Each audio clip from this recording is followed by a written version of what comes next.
আজকে আমরা কৃষকের কাছ থেকে জানবো যে কি কৃষি কাজ করার ক্ষেত্রে তাদের কি কি সমস্যা ফেস করতে হয়, সেগুলো আমরা কৃষকের মতামত নিব। আসসালামু আলাইকুম। আসসালাম ভাই। কি আপনি কি ফসল চাষ করছেন? আমার প্রথমত আছে ভুট্টি, দ্বিতীয়ত আছে ঘাস, আচ্ছা, আর 3 নম্বরে ধান।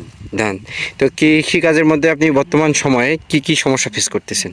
সমস্যা হলো প্রধানত ফসলের কোনো দাম নাই, দাম নেই, এটা। ঠিক আছে, এটা হলো 1 নম্বর সমস্যা। আচ্ছা, আর 2 নম্বর সমস্যা, মাঝে মাঝে সারের দামটা ঊর্ধ্বগতি হয়। সারের দাম মধ্যে ফসলের দাম একবারে নিম্নগতি, একবার নিম্নগতি, যেভাবে খরচ করা হয় সেভাবে দামটা পাওয়া যায় না। আর সারের দাম আর একবারে। 2 নম্বর কথা হলো সারের দামটা মাঝে মাঝে এমন হয় যায়, যেমন কিছুদিন আগে এই এখন ইউরিয়া দাম অন্যরকম একেবারে।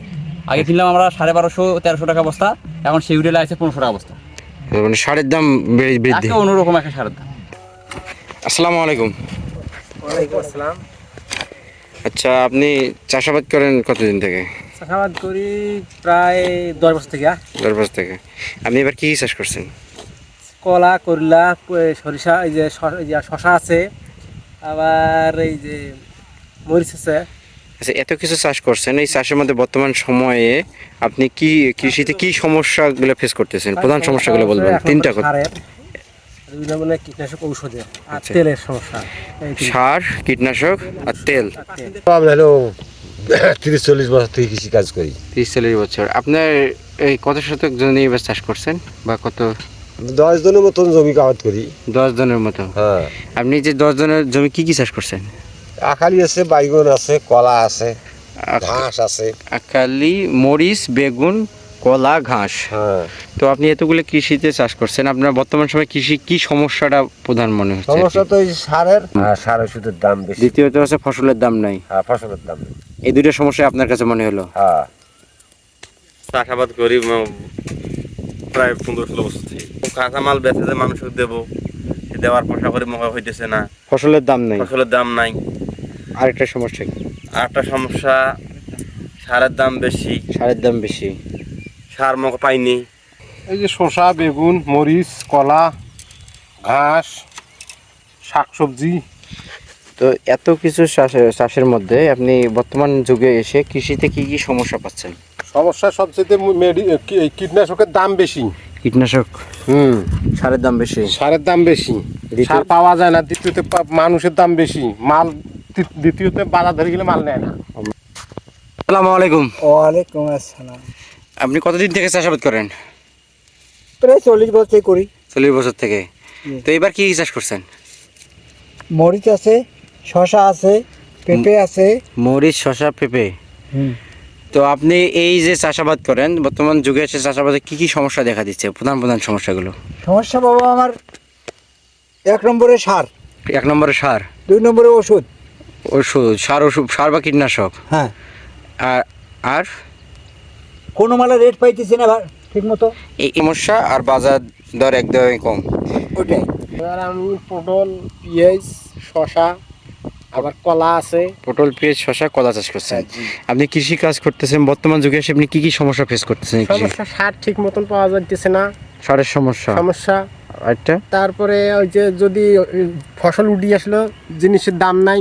স্টক বিজনেস যারা করে তারা মানে ফসল উঠে আসে, জিনিসের দাম নেই।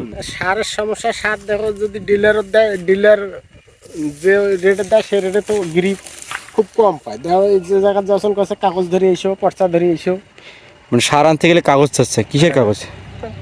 কোন এলাকার মনে করেন ইউনিয়ন ভিত্তিক তো ডিলার আছে। আচ্ছা, এখন ডিলারের কাছে গেলে কাগজ নিয়ে আসেন, কিসের কাগজ? জমির কাগজ।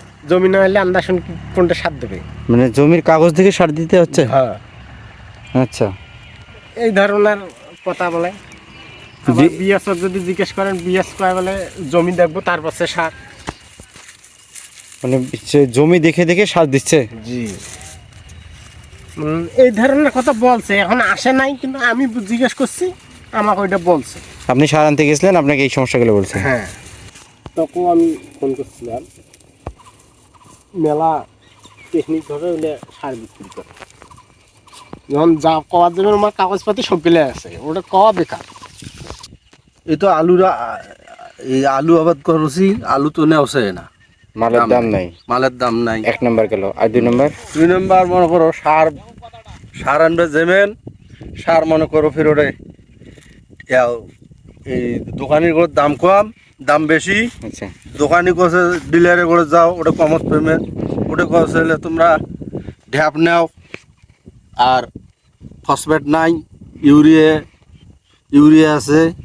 ফির সময়তে কছে ইউরিয়া নাই, কছে এখানে সার নাই, তোরা তোমার সারও কিনে হবেন না তোমার গ্রামত, আমার এবার এখানে এসে আচ্ছা এগুলি মানে আবাদ করবার গেলে দুনিয়ার খেসাল। এই জমি আদি করি, আচ্ছা সার দেবে আমার? না এখন জমি এলাকা করছে কেন সার না দেয়, সার কি পাওয়া যাচ্ছে না? ঠিক আছে ঠিক আছে। এই এই আমরা 10 বছর থেকে চাষাবাদ করি। 10 বছর থেকে আপনি এবার কি কি চাষ করছেন? আর ওই চায়না ধান আবাদ করছি, আর রসুন, পেঁয়াজ, মরিচ আবাদ করছি, তারপরে কচু আবাদ করছি, শাকতেছি, আর কচু আবাদ আছে। আচ্ছা, আপনি যে এতগুলো চাষাবাদ করতেছেন, তো বর্তমান সময়ে এসে আপনি কি কি সমস্যা কৃষিতে পাচ্ছেন আর কি চাষ করতে? সমস্যা তো হলো আমাদের ফসলের দাম কম, 1 নম্বরে ফসলের দাম কম, দ্বিতীয়ত দ্বিতীয়ত সারেরও ক্রাইসিস কিছু আছে।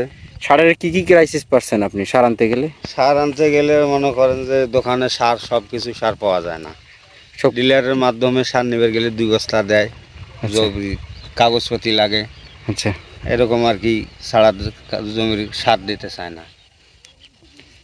এখন অন্য খুচরা দোকানে গেলে তো ফির ওই পাওয়া যায় না, তেমন সব সার পাওয়া যায় না। মানে এই সারের সমস্যাটাই বর্তমান সমস্যা কৃষির জন্য ভয়ানক হয়ে দাঁড়িয়েছে। সারের সমস্যাই বেশি আর ফসলের দাম কম। আমরা এতক্ষণ মাঠ পর্যায়ে ঘুরলাম, যত কৃষক পাইছি এবং যে জায়গায় গেছি তাদেরকে আমি একটা কোশ্চেন, সবাইকে একই ধরনের কোশ্চেন জিজ্ঞেস করছি যে বর্তমান যুগে এসে আপনার কৃষিতে কি সমস্যা। বর্তমান যুগে এসে কৃষিতে কি সমস্যা, ওনারা আমাদের কয়েকটা সমস্যার কথা বললো। তার মধ্যে প্রধান সমস্যা হচ্ছে সারের সমস্যা, দ্বিতীয়ত হচ্ছে উৎপাদনের পর ফসলটা যখন তারা উৎপাদন করে তখন কিন্তু ফসলের বাজারের দাম পায় না। সার ব্যবস্থাটা আসলে যখন সার কোনো কৃষক আনতে চায় তাকে বিভিন্ন পরিস্থিতি মোকাবেলা করতে হয়, যেমন জমির নাকি কাগজপাতি দেখতে চায়, বিভিন্ন ডিলার নাকি বিভিন্নভাবে হেনস্থ করে যে সার নাই এখানে, ছোট দোকানিরা বলে যে আমার কাছে সার নাই, আপনারা ডিলারের কাছে বিএসের কাছে যান, এই ধরনের হেনস্থ। এই ফসলে কিন্তু আপনি যদি রংপুর থেকে ঢাকায় যান আপনাকে 3 গুণ দামে বেশি কিনে খেতে হবে। এই যে সিন্ডিকেটের ব্যবস্থা, এটা একটা ব্যবস্থা। এই মাঝের যে ব্যবসায়ীরা এদের লাভ হয় এবং শেষে যে পরিশেষে কৃষক যারা চাষ করে তাদের কিন্তু লস হয়। আর এর মাঝে হচ্ছে কিছু কিছু কৃষক হচ্ছে আবার মিশ্র চাষ করে যারা, তারা আবার এইখান থেকে আবার লাভ করতে পারে। তো আমরা কৃষকদের বর্তমান যে সমস্যাটা দেখতে পেলাম, একটা সারের সমস্যা।